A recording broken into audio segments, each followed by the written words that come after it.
पदवी को लेकर के विवाद चल रहा है और स्वरूपा ने यह स्वयं माना था कि वसीयत के माध्यम से कोई भी शंकराचार्य नहीं बन सकता है। और स्वरूपानंद जी के इस लोक को छोड़ने के बाद से स्वयं आपने यानी कि अभिमुक्ता जी ने अपने आप को शंकराचार्य घोषित कर दिया। उनका मामला चैलेंज किया गया सुप्रीम कोर्ट में। 1 मिनट में सुप्रीम कोर्ट में अब वो मामला वासुदेवानंद जी बनाम अभिमुक्तेश्वरानंद जी का है। अभिमुक्तेश्वरानंद जी अभी भी पार्टी नहीं है। आप पेपर में देखिए, स्वामी स्वरूपानंद सरस्वती वर्सेज स्वामी वासुदेवानंद सरस्वती ही मुकदमे का टाइटल है। अभिमुक्तेश्वरानंद जी पार्टी नहीं है। क्योंकि उनके रहते कोर्ट में वकील तय थे, इसलिए वकील मुकदमा लड़ रहे हैं और अभी तक कोर्ट ने अभिमुक्तेश्वरानंद को सक्सेसर तक नहीं माना है, इसलिए पार्टी बनाने का सवाल ही नहीं है। और ये जो ऑर्डर है, ये BR गवई जज थे, जब चीफ जस्टिस नहीं हुए थे 2022 में, जज के नाते ये जस्टिस BR गवई का ही पास किया हुआ ऑर्डर है। मैं आता हूं, स्वामी जी ने बहुत हद तक यह जो पूरा मकर जाला है वो साफ किया है।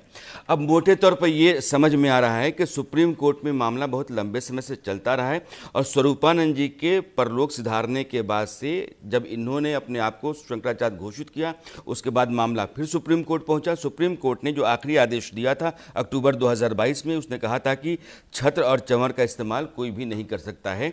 अब मेरे साथ 2 खास मेहमान जुड़ गए हैं। पवन सिन्हा जी हैं, आप आध्यात्मिक गुरु हैं, और DA चौहान साहब हैं, आप पूर्व DGP हैं उत्तर प्रदेश।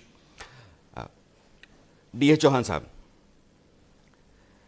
शंकराचार्य अभिमुक्तेश्वरानंद जी कह रहे हैं कि दरअसल शंकराचार्य लगाने पर, यानी कि यह उपाधि या पदवी अपने नाम के साथ जोड़ने पर सुप्रीम कोर्ट ने कहीं कभी रोक लगाई नहीं है। और दूसरी बात यह है कि शंकराचार्य तय करने का अधिकार न मेला प्रशासन को है न राष्ट्रपति को है। मैं आपको कानूनी नोटिस भेजूंगा। स्थितियां आपने मोटे तौर पर समझ ली हैं और जितेंद्रनाथ जी ने बहुत विस्तार से यह बताया है। कानूनन एक फॉर्मर DGP होने के नाते, एक बड़े पुलिस अधिकारी के नाते, मेला प्रशासन जो कुछ भी कर रहा है, उसका जो कुछ फैसला है, उसको अब आप कैसे देखते हैं? यशवंत जी, इस मसले के 2 पहलू हैं। एक धार्मिक पहलू है और एक कानून व्यवस्था से जुड़ा हुआ पहलू है। जो कानून व्यवस्था की बात है उसमें यह है कि पुलिस की ये अनक्वेश्चन लीगल पावर है कि किसी भी क्राउड को रेगुलेट करने की उसके पास में लीगल पावर है। और परंपरा के वो ऊपर है। कोई व्यक्ति कहता है कि मैं इस ओहदे पर हूं और मैं वहां जाना चाहता हूं नहाने इतने बजे, अगर कानून व्यवस्था की दृष्टिकोण से ये उचित नहीं है तो पुलिस उसको रोक सकती है। उत्तर प्रदेश सरकार का बहुत पुराना एक आदेश है। जब 57 में नेहरू जी के समय पे कुंभ में भगदड़ हुई थी, तब ये आदेश आया उसके बाद से, और वो आदेश इस सरकार ने भी रिन्यू किया है उसको, कि कोई भी VIP जो है वो इम्पोर्टेंट डेट्स पर स्नान के लिए नहीं जाएगा, जिसमें अधिकारी हैं, नेता हैं और धार्मिक लोग भी हैं। परंपरा के अनुरूप पुलिस उनका स्नान कराती है। कोई भी लेकिन ये इंसिस्ट नहीं कर सकता कि मैं वहां जाऊंगा। जहाँ तक मैं समझ रहा हूँ, मैं पवन जी को लेकर के आना चाहता हूँ, क्योंकि संतों की अपनी एक मर्यादा है इस देश में, उनकी अपनी एक जगह है, उनके प्रति सम्मान है।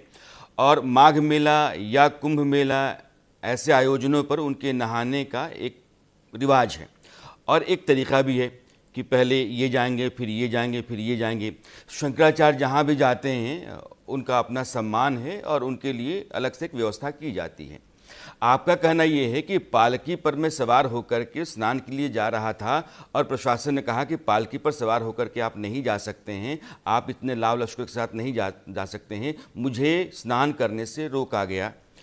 अब प्रशासन और अभिमुक्तेश्वरानंद जी, यह दोनों आमने सामने हैं इस मामले पर। पवन जी, चूंकि लंबे समय से आप भी सुन रहे हैं, देख रहे हैं, आपकी व्यक्तिगत राय इस पर क्या है? देखिए, सबसे पहले तो मैं अपनी परंपरा के सन्यासी महासचिव स्वामी जितेंद्रानंद जी को प्रणाम करता हूँ, और आपको विशेष रूप से प्रणाम, क्योंकि बहुत लंबे समय बाद आपके साथ डिबेट में चर्चा हो रही है। डीजीपी साहब को भी मैं प्रणाम करता हूँ।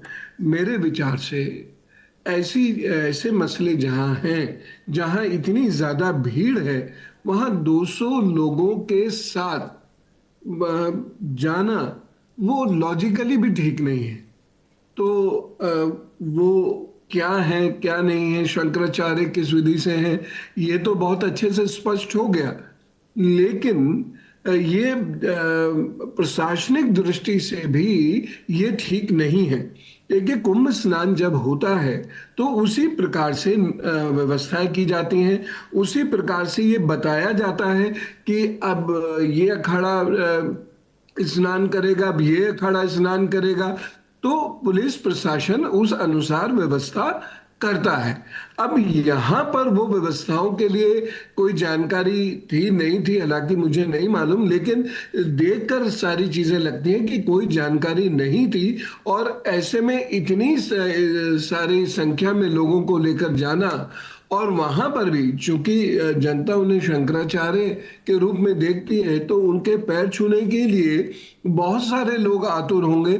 तो ये व्यवस्था संभालनी वहां प्रशासन के लिए बहुत मुश्किल हो जाती।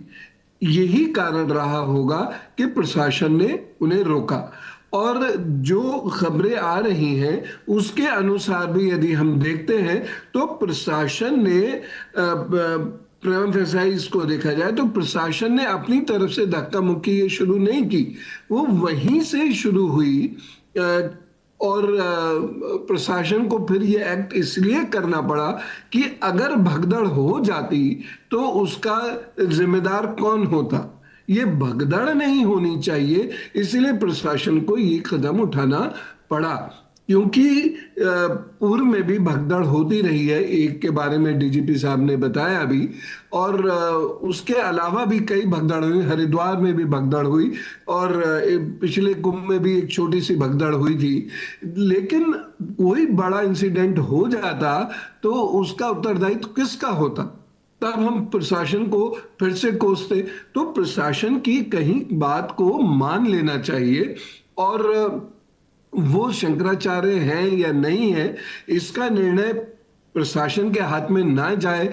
मैं तो यहां तक कहता हूं कोर्ट के हाथ में भी ना हो तभी ठीक है, क्योंकि सनातन परंपरा का सर्वोच्च पद है ये 2500 वर्षों से।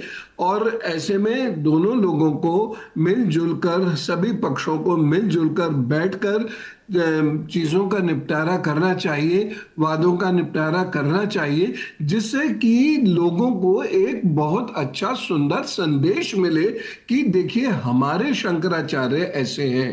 तो मैं समाप्त करता हूं। पहली बात, प्रशासनिक दृष्टि से ये कदम उठाना मजबूरी रही होगी, और माननीय अभिमुक्तेश्वरानंद जी को इस प्रकार से वहां नहीं जाना चाहिए।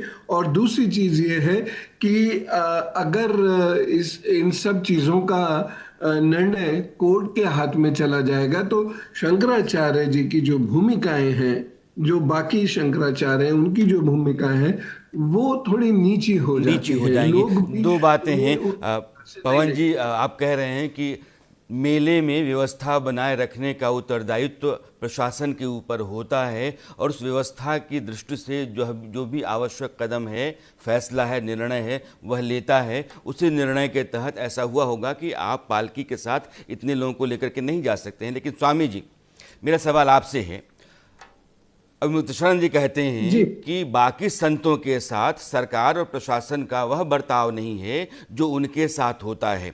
मामला कोर्ट में है, वो तो गए थे नहाने के लिए, रास्ता रुक गया, अब वो कुछ और हो गया कि आप शंकराचार्य हैं कि नहीं हैं। अब सुप्रीम कोर्ट के फैसले का हवाला दिया जा रहा है। वो एक अलग तरह की मुसीबत में घिरते हुए नजर आ रहे हैं। उन्होंने सरकार और प्रशासन दोनों को कानूनी नोटिस भेज दिया है कि आप अपना नोटिस वापस लीजिए, वरना हम कोर्ट जाकर के आपको घसीटेंगे और आपके खिलाफ अवमानना का मुकदमा दर्ज करेंगे।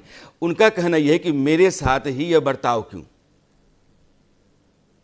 अच्छा, एक बात बताएं, पूर्व डीजीपी साहब बैठे हैं, अखिलेश यादव की सरकार में भी 2015 में कोर्ट के निर्णय के विरुद्ध ही उनके पर लाठीचार्ज हुई थी।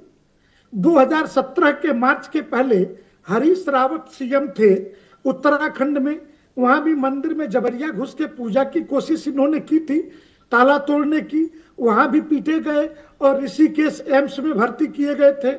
फिर यहां पर जो इन्होंने किया, जो मैं उत्तर राणा यशवंत जी इस बात का दे रहा हूं कि मेरे ही साथ क्यों, तो सरकारें किसी की भी हो, अगर हमारा आचरण उच्च श्रृंखल है, हम लॉ एंड ऑर्डर नहीं मानेंगे, तो सरकार होती है। वो बीजेपी की सरकार है या सपा की सरकार है, बसपा की सरकार है, प्रश्न यह नहीं है। मेला का लॉ एंड ऑर्डर मेंटेन करना है कि नहीं करना है।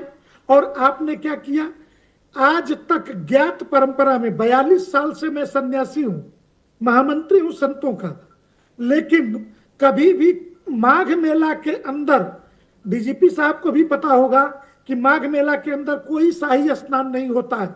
हमारे यहाँ कोई शाही स्नान नहीं।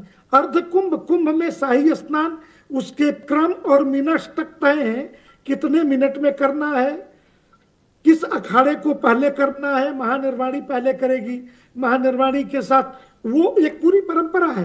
कौन अखाड़ा कब करेगा। मेरा प्रश्न ये है कि आप देश के जाने माने संत हैं, धर्म ग्रंथों के निष्णात विद्वान हैं, आप कह रहे हैं कि अभिमुक्तेश्वरानंद जी जो अपने आप को शंकराचार्य कहते हैं, वो उत्पाती हैं, उच्छृंखल हैं, तो फिर तो आप शंकराचार्य की जो पदवी है, जो गरिमा है, उसके साथ भी आपका व्यक्तित्व मेल नहीं खाता है, अगर मैं आपकी बात मानूं तो। स्वाभाविक है, स्वयंभू स्वयं को शंकराचार्य घोषित कर लेना, इसके बाद से रोज निगेटिव चर्चा में बने रहना। मैं 2-4 बयान बताता हूं। अतीक अहमद मुख्तार अंसारी के मारे जाने के बाद, चाहे जिस कारण से मरे, किसी धर्माचार्य का काम है क्या कि न्यायिक जांच कराइए, इसकी मांग करना। धारा 370 हटी, अगर हम हिंदू धर्माचार्य हैं तो धारा 370 रिस्टोर की जाए, ये मांग करना धर्माचार्य। हिंदू की दृष्टि से आप विचार करिए। मैं एक वकील हूं एक तरीके से, और मैं वकील हूं किसका, हिंदू समाज का। धर्माचार्य किसका हूं, हिंदू समाज का। और मेले में जो टेक्निकल बात है, पवन जी नहीं बताए, वो पुल नंबर 2 बंद था कि अगर कोई भगदड़ घटना होती है तो पुलिस के पास ऐसा कोई स्पेस हो कि जिससे लोगों को सेफ निकाल ले। और डी एरिया में आज तक के इतिहास में शाही स्नान में 2 किलोमीटर पहले रथ रोक दिए जाते हैं। तो ऐसा क्या है कि हम 50 मीटर भी पैदल नहीं जाना चाहते, 50 मीटर भी सीधे सीधे गंगा जी में हम अपनी पालकी लेकर के कूद जाना चाहते हैं। तो ये तो जिद वाली बात हुई ना। पुलिस ने क्या कहा, आप देखिए सारे वीडियोज, इनके बटुकों ने पुलिस के गिरेबान पे हाथ डाला है, कॉलर पकड़ करके खींचा है। इसके बाद से ये बवाल शुरू हुआ। वहां पर पुलिस आयुक्त, एसपी मेला हाथ जोड़ करके खड़े होकर कह रहे हैं कि महाराज जी यहाँ से रथ से उतर जाइए, सिर्फ 50 मीटर की दूरी है, आप पैदल स्नान करने के लिए जाइए। अरे रामभद्राचार्य जी भी नहा के आए, निश्चलानंद सरस्वती जी भी नहा करके आए मौनी अमावस्या पर, नरेंद्रानंद जी जो सुमेरु पीठ के शंकराचार्य हैं वो भी नहा के आए। किसी को पता चला, कहीं मीडिया में कोई बात वायरल हुई, तो आप ही के साथ ऐसा क्यों है। सारे धर्माचार्य नहा करके आए हैं, सारे संतों ने नहाए, तो सबके साथ ऐसा नहीं हुआ क्योंकि सब पैदल गए। तो प्रशासन ने भी सहयोग किया, किसी ने कोई रथ, कोई ने घोड़ा, न पालकी, 4-4, 5-5 किलोमीटर पैदल चले हैं लोग। और आम श्रद्धालु तो 15-15 किलोमीटर पैदल चला। तो राणा यशवंत जी, प्रश्न यह नहीं है, प्रश्न यह है कि हम जानबूझ के इस व्यवस्था को बिगाड़ के, भगदड़ मचा के, और अभी धरने पर बैठ करके हम 2-2 घंटे क्या कर रहे हैं। दिन भर में 2 बार प्रियंका गांधी से, सपा के अध्यक्ष जी से, राजनीतिक लोगों से वार्ता करके धरना प्रदर्शन हम चालू रखे हैं। यही काम हमारा चल रहा है।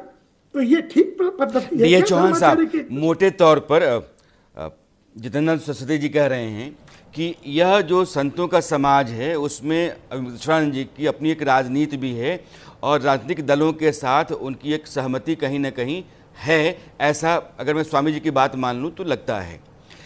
और आप ये कहते हैं कि बाकी सभी संत अगर पैदल चल करके जाते हैं तो फिर हमको किस बात का दम्भ है कि हम चढ़ करके सवारी कर करके ही जाएं।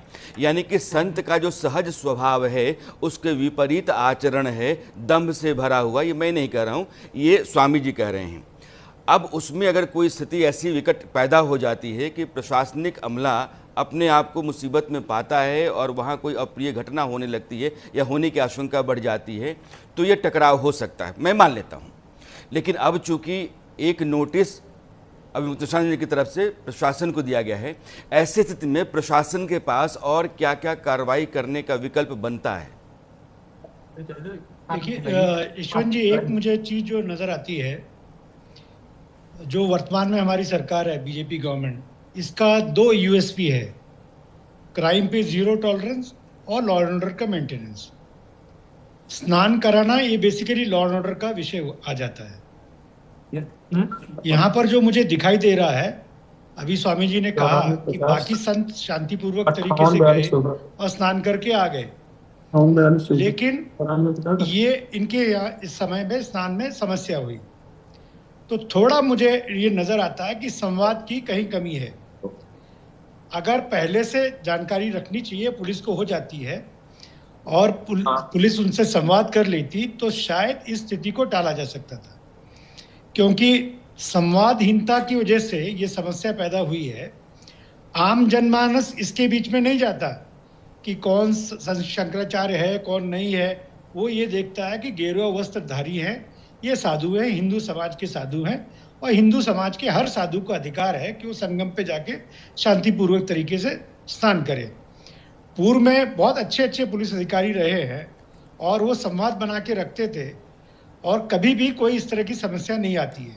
साधु छोटा हो या बड़ा हो, है तो वो साधु, वो बराबर है सबके लिए।